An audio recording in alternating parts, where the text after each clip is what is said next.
Hello, good morning, girls.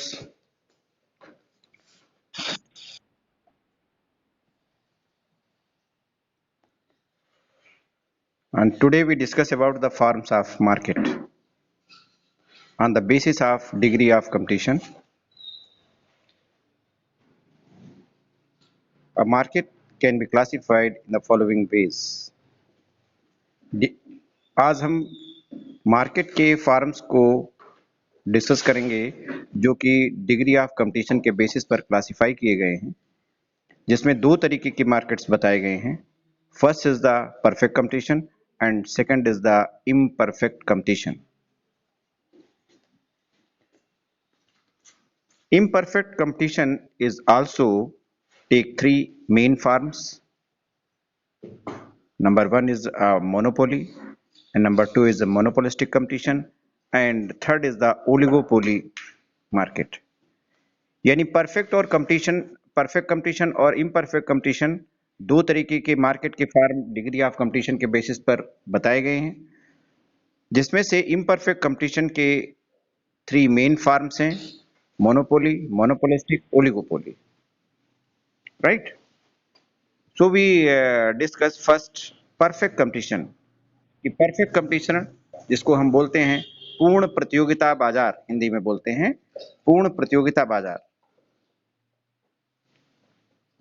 The perfect competitive market refers to a market structure where a large number of firms produce and sell similar and homogeneous products, and each individual firm sells the product at a market determined price to a large number of buyers. An individual buyer or a seller has no control over price. Perfect competition की जो विशेषता ये है कि इस market structure में यहाँ पर लार्ज नंबर ऑफ फर्म्स होती हैं या सेलर्स होते हैं. दूसरी इंपॉर्टेंट है कि होमोजेनियस प्रोडक्ट्स होते हैं. तीसरी इंपॉर्टेंट बात यह है कि इस मार्केट में जो प्राइस होते हैं वो कोई इंडिविजुअल फर्म डिटरमिन नहीं करती है. Market also determines the price on which the goods and services are bought and sold. And fourth important बात यह है कि कोई भी इंडिविजुअल बायर और ना ही कोई इंडिविजुअल सेलर मार्केट के जो कमोडिटीज के जो प्राइसेस हैं उनके ऊपर कोई उनका कंट्रोल नहीं होता है. इसे डिफाइन किया गया है कि perfect competition is a market structure in which all firms are an in industry are price taker and in which there is a freedom of entry into and exit from the industry. Right? And now we discuss the characteristics or the features of the perfect competition market. अब हम इनकी विशेषताओं का, इसके जो features हैं perfect competition market के, उसको डिस्कस करेंगे वन बाय वन. जिसमें पहला है large number of buyers and sellers. पहला फीचर है large number of buyers and sellers.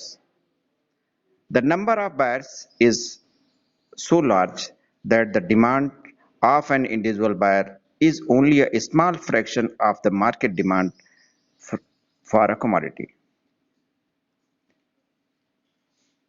यानी इस बाजार की जो पहली विशेषता है कि इसमें लार्ज नंबर ऑफ यानी बहुत संख्या में क्रेता भी होते हैं और बहुत ही संख्या में विक्रेता भी होते हैं. उनकी संख्या दोनों की लार्ज नंबर में होती है. लेकिन महत्वपूर्ण बात यह है कि इन लार्ज नंबर में कोई एक अकेला बायर मार्केट को इफेक्ट नहीं कर सकता है. उसकी जो डिमांड होती है, उसका जो इंडिविजुअल डिमांड होती है, वो एक फ्रैक्शन होती है टोटल डिमांड की. इसी तरीके से जो नंबर ऑफ सेलर्स होते हैं, they supply of an individual the goods, but individual seller or firm is a fraction of the market supply. यानी वो भी जो है एक सेलर जो भी होता है वो भी मार्केट में अकेले सप्लाई को जो है वो इफेक्ट नहीं कर सकता है। No matter demand of an individual buyer increases or decreases, market demand remains unaffected। यानी ये कोई मायने नहीं रखता कि इंडिविजुअल डिमांड्स बायर की इंक्रीज हो या डिक्रीज हो, मार्केट डिमांड्स रिमेन अनअफेक्टेड। चाहे एक अकेले क्रेता की मांग बढ़े या घटे, लेकिन उससे मार्केट की डिमांड के ऊपर कोई असर नहीं पड़ता है। Likewise, no matter supply of an individual firm is increases or decreases, इसी तरीके से किसी एक अकेली फर्म का, एक अकेले सेलर की जो सेल है मार्केट में, सप्लाई है, वो बढ़े या घटे, उससे मार्केट की सप्लाई के ऊपर कोई इफेक्ट्स नहीं पड़ता है।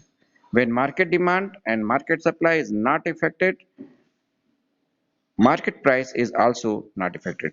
और जब मार्केट की सप्लाई और डिमांड इफेक्ट नहीं होती है तो मार्केट का प्राइस भी इफेक्ट नहीं होता है। It remains constant for an individual firm और एन इंडिविजुअल बायर।